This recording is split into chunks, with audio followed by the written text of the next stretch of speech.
Hello everyone, it's Shannon here and welcome to Waffle Flower Crafts. In today's technique video, I'll be combining two techniques, ink smooshing with Embossed Resist, to create some really pretty backgrounds. I'll be using these Waffle Flower products. First up is this Drink to That stamp set. I'm going to be using that Hey, Hi, Hello sentiment. I'll be using these greenery dies. These dies create some beautiful tropical leaves, and I'm actually going to turn those leaves into stamps. And then my sentiment will be cut with this sentiments die. I'm using one of these dies to cut out a sentiment strip. So first up, I have my die cutting machine here with some craft foam. I'm going to cut with some of these leaves from the greenery die set out with this craft foam. So I'll actually have 4 craft foam leaves that I can then later turn into stamps. Just going to run these through my die cutting machine just like I would when I'm die cutting paper, and then I will remove the plate here and remove those dies and then pop out these foam leaves. It's pretty amazing how well the metal thin dies can cut your craft foam. So I've already gone ahead and popped out all the leaves. Now I'm going to mount them onto an acrylic block. I'm using some tape runner adhesive to mount these on here. Obviously these are not sticky like your photopolymer stamps, so you do need some kind of adhesive to stick them down onto the acrylic block. Just arranging them here because I'm going to stamp all of these leaves at once, and this will save a little bit of time instead of stamping them individually. So now that I've got them all arranged on my acrylic block, I can now set that aside.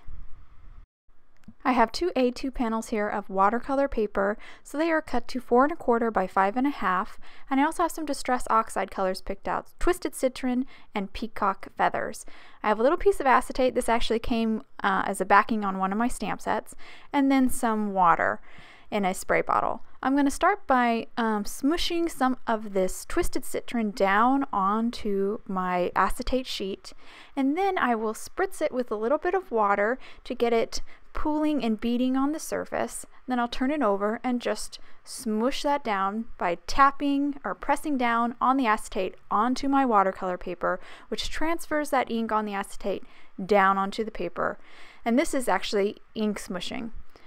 I'm going to clean that off because I do need to get a little bit more, and I want to start with a dry surface. So I'm smooshing some more of that Twisted Citron down and then spritzing with water and continue to smoosh that ink down onto my watercolor panel. I'm going to transfer as much ink as I can down. You have to be careful here because the surface is wet, and you want to try to smoosh only to the dry areas, because if you smoosh on the wet areas, you'll kind of pick up more ink than you'll place down. So I'm moving around as I smoosh to the dry areas. Now I'm drying this ink because I'm going to move on to another color. I'm going to clean off the surface, and I'm going to grab some of that cracked pistachio, smoosh it down onto the acetate just like I did with the Twisted Citron, and then I will spritz it with some water. So you saw me dry these panels before I moved on to this cracked pistachio ink. I dried them because I want those colors to be kind of separate. I don't want them to mix too much. If I were to go directly on top of the wet Twisted Citron, not only would I pick up a lot of the ink that I put down, but the cracked pistachio and Twisted Citron would really mix together, and I wouldn't have really 2 distinctive shades. I really would have like 1 shade all over. So that's why you dry in between your layers of ink, just so you can keep your colors kind of separated and not get too mixed and muddied. So I'm continuing here, just smooshing all over the surface. And now that I've got that cracked pistachio down, I'm going to heat set this with my heat gun. Of course, you could just dry this, just let it air dry, but I'm impatient, so I'm using my heat gun. And that way I can move on quickly to the next step. So I'm going to do one final layer here of Twisted Citron over the surface, and this will just kind of cover the remaining white spots. There are going to be a couple more still there, but I don't want this to have a lot of white. I want this to have a lot of color. This actually background that we're creating right now is going to be the color of the leaves. So I really want them to stand out and look green and colorful, so I want to make sure I cover as much of this panel as I possibly can. And this third layer really kind of deepens the color as well. So just finishing up here. Once I'm done ink smooshing this, I will actually heat set these quite thoroughly, because the next step I'm going to do is some stamping, or more specifically heat embossing. So I don't want that embossing powder to stick anywhere except for where I stamp those foam leaves. So these panels are very dry. Now, to further make sure that doesn't stick, I've got putting some anti-static powder all over the surface, and now I'm inking up my foam stamps with Versamark ink. Then I'll turn it over and just stamp it. I'm going to repeatedly stamp these leaves to create a background of them, but I'm going to do it section by section just to make sure I don't mess it up. So I've got some clear embossing powder here. I'm just going to pour it on right over where I stamped those leaves. And once I've got it all poured over, I'm going to tap off the excess, and then I will heat set this with my heat gun. Once this is all heat set, I will move on to stamping the next section. So you can see there it's shiny. It is clear, so it is hard to see, but if you hold it into the light, you can kind of see where you stamped your previous section, and then that will guide you to where you're going to stamp your next set of leaves. So I'm going to continue this process, stamping, then doing the embossing powder, and then heat setting until I have this panel completely covered with those embossed leaves. What we're doing right now is trapping that smushed green ink layer under this embossing powder, and this is going to keep those leaves green and, well, kind of minty green and lime green while we do our top layer of color later. So this is the last bit that I'm going to stamp. I did these two bits together so that I stamped this set of leaves twice here, just because I only had a tiny bit to do in that lower left corner. And now I'm heat setting this, and this is done. I'm going to do this exact same process to that other watercolor panel, because remember we made two, and then I will be ready for the next step. But here you can see all the beautiful embossed leaves here. Really love, I will never get tired of embossing. It's just still so cool. So as you can see here, I have both my panels embossed with that clear embossing powder, and now I've got 4 shades of Distress Oxides. I'm going to use 2 for each panel. So for this first panel, I'm going to use Peacock Feathers first, and then I'll move on to Lucky Clover. And we're just going to do some more ink smooshing here. So the embossing powder or the embossed leaves will act as a resist, so they'll resist this new layer of ink, and because we did them on top of a layer of ink underneath, we are trapping that ink, that green layer of ink. And this will have a really cool effect. Right now it's kind of hard to see, but as I apply more ink onto the surface, those leaves will suddenly start to appear and become more visible. So I'm transferring more and more of that ink on there. I even use like the edge of the acetate, you can kind of see me doing it here, to kind of move that ink around, especially where it's very pooled. I can kind of spread that ink around and move it into areas where I didn't get any of that darker shade and it was hard to see the leaf. So I think I'm almost done here with this first layer. I'm going to do a couple layers of this just to really define each of those leaves.